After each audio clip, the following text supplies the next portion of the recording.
Hey there, welcome back to the TrueStory Insight channel. Today, we've got a fascinating tale from China, a real head-scratcher that had the police going around in circles before they finally caught the bad guy. So, let's dive in and unravel this mystery together, shall we? On May 17, 2010, it was just another day for the environmental sanitation workers on duty along the banks of the Hoangpu River in Shanghai. As they went about their routine cleanup, something unusual caught their eye. A strange object drifting in the water, nested within a floating cloth bag. Curious, they reached out and pulled it ashore for a closer look. What they found inside left them completely shocked. A lifeless female body, missing its head and limbs. Shocked and alarmed, they wasted no time in reporting their horrifying discovery to the authorities, setting off a chain of events that would unravel a mysterious puzzle. The initial forensic examination showed that the victim was a young woman who was 8 months pregnant. So, this is a case where 2 people were killed. The brutal murder case was discovered at the beginning of the World Expo, attracting a lot of attention from the city authorities and the people of Shanghai. The city's police chief immediately directed the Criminal Investigation Agency to set up a special task force in collaboration with the Rapid Forensic Technical Center to solve the case. The female body was wrapped in a fabric bag with a bear pattern printed on it. Inside, there were 2 mesh bags and a floral print blanket. The body was wearing a dress and a pair of tied jeans. Additionally, the blanket contained many women's clothes and a pair of rubber gloves. The forensic expert analysis indicated that the victim wasn't someone who had recently arrived from elsewhere to work, but had been in Shanghai for at least 2 to 3 years, which explains why she had a variety of clothes for all seasons. These clothes were all cheap, old, suggesting that the victim was not well off financially. The fact that the perpetrator discarded all of her belongings indicates a desire to clean up everything related to the victim. According to the autopsy results, the victim was estimated to be around 22 to 28 years old and approximately 1.6 meters tall. Due to the body being submerged in water for quite some time and heavily decomposed, it was difficult to determine the exact time of death. However, it was concluded to be between December 2009 and February 2010, which means the discovery of the incident occurred approximately 3 to 6 months later. Based on the flow velocity and tide of the Hoangpu River from December to February, and considering the location where the cloth bag was found as the center point, experts estimated that the spot where the body was dumped was within a range of 2.5 kilometers upstream or downstream. The police used nets to search along the Hoangpu River and the Suzhou River, but they didn't find any other body parts of the victim or any suspicious objects. Investigating clues from the clothing and bags also didn't produce any results. The police checked internal data on 150 missing women in Shanghai who matched the victim's characteristics. They then collected 211 DNA samples from their family members to compare with the body, but none matched. They also compared the DNA samples from the body and the unborn child with the DNA database in the police forensic laboratory across provinces nationwide, but found no matching data. The police visited 14 maternity hospitals in 8 districts in Shanghai, screening 4,023 pregnant women expected to give birth from December 2009 to March 2010, all of whom were confirmed to be healthy over the phone. After widely broadcasting announcements and distributing 25,000 flyers, the police received nearly 100 calls from the public, all of which were excluded after verification. All investigative leads ended in failure, leaving the case at a standstill, and the police faced significant pressure due to criticism of their investigative capabilities. It wasn't until 5 months later that the case took a new turn.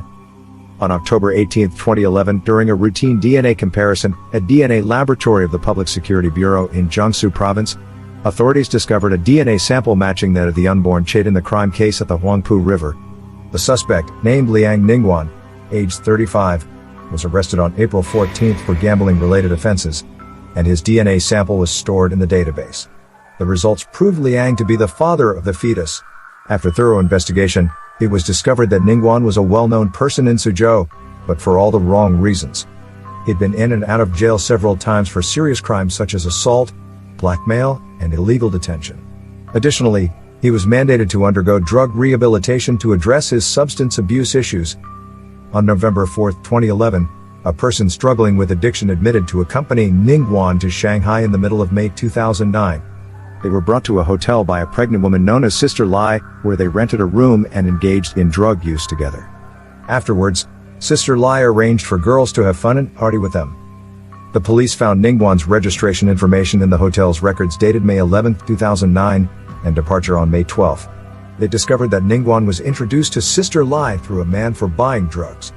This man revealed that Sister Lai's real name is Lai Hoangpu, over 30 years old, and living in Suzhou. Before the police, Hoangpu revealed that he had a close younger sister named Xiaoman, over 20 years old, from Henan province. Because of some unpleasant events that day, Xiaoman accompanied Hoangpu, claiming they were going to a party to relax. At the hotel, Hoangpu sold drugs to Ningguan, then stayed at the party for a while before leaving. Xiaoman stayed behind and didn't return until the next day. Ningguan confessed to the incident and said that on that day, they just had a good time at the party with Xiaoman for one night. After that, they didn't have any further contact with each other. If the police hadn't come to inquire, Ningguan wouldn't even remember that they had that night. The police went all the way to Xiaoman's hometown to investigate. Her family revealed that Xiaoman had been working in Shanghai since 2007 and used to call home regularly. The last time she contacted her family was in December 2009, after which they lost contact with her. After obtaining DNA samples from her relatives and comparing them with the body found in the Hoangpu River case, it was confirmed that the victim was indeed Xiaoman. With Ningguan's criminal history, the police suspected him and questioned him continuously. However, he denied any involvement, claiming that he had only one daughter and wouldn't harm anyone who was expecting a son for him. He mentioned that he had only been to Shanghai once for business and hadn't returned since then. The monitoring camera footage from the hotel showed that after their encounter, Xiaoman left before Ningguan, who then departed from Shanghai and never returned. Ningguan was ruled out as a suspect in the murder case. It appeared that the person responsible had been pinpointed, but the authorities had to pursue other avenues of investigation. Anyway, now that the victim's identity was known, things became somewhat easier. Continuing to investigate other aspects of Xiaoman's life, the police discovered that she had used social network and had posted a status on January 1, 2010, saying, "I'm pregnant. It's been 8 months already. What should I do? I've never been married, but I can't abandon my child. I plan to give birth and then give the baby away." In this account, Xiaoman has been in contact with 14 men. To assist Sister Lai in identification, the police obtained photos of these 14 men. She pointed out one of them as Xiaoman's boyfriend, named Pham Wing, aged 39. Pham Wing lives in Shanghai. He is married and has a son who is in middle school. Both husband and wife work at an insurance company with high salaries. He has been having an affair with Xiaoman since 2007. Not long after, Pham Wing's wife found out about the affair, became angry, and took their son back to her mother's house in 2008. The couple started living separately. Pham Wing then openly moved his lover into their shared home.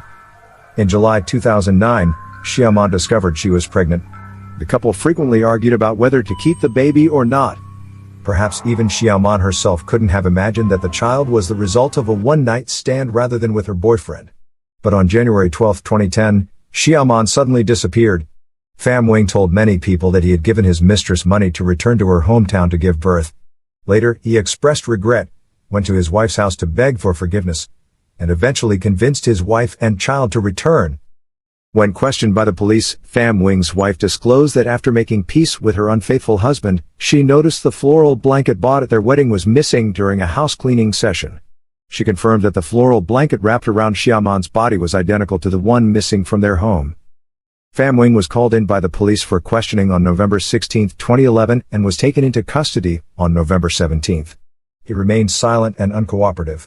When questioned by the police, Pham Wing's wife disclosed that after making peace with her unfaithful husband, she noticed the floral blanket bought at their wedding was missing during a house cleaning session. She confirmed that the floral blanket wrapped around Xiaoman's body was identical to the one missing from their home. Pham Wing was summoned by the police for interrogation on November 16, 2011, and was taken into custody on November 17. He remained silent and uncooperative. However, on November 18, when investigators suddenly said, "That child is not yours," Pham Wing lost his composure, panicked, and repeatedly asked, "If it's not mine, then whose is it?"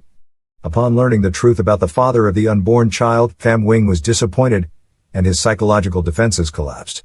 Pham Wing confessed his guilt regarding the victim found in the Hoangpu River.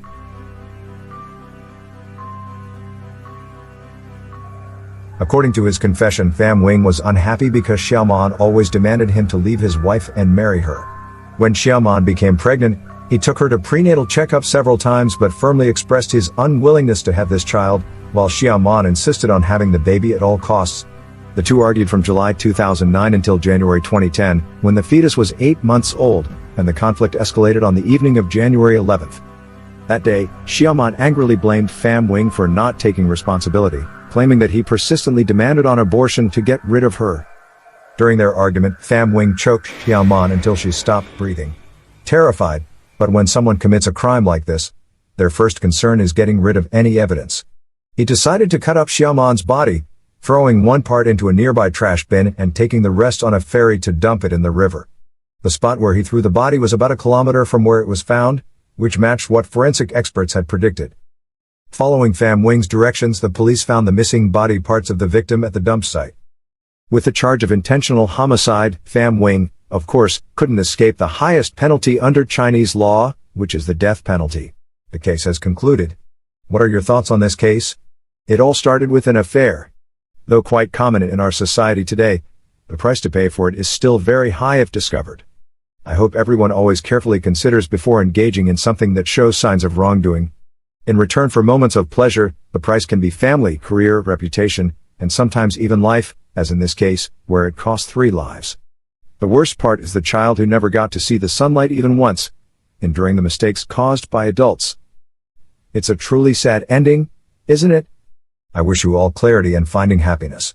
Bye-bye.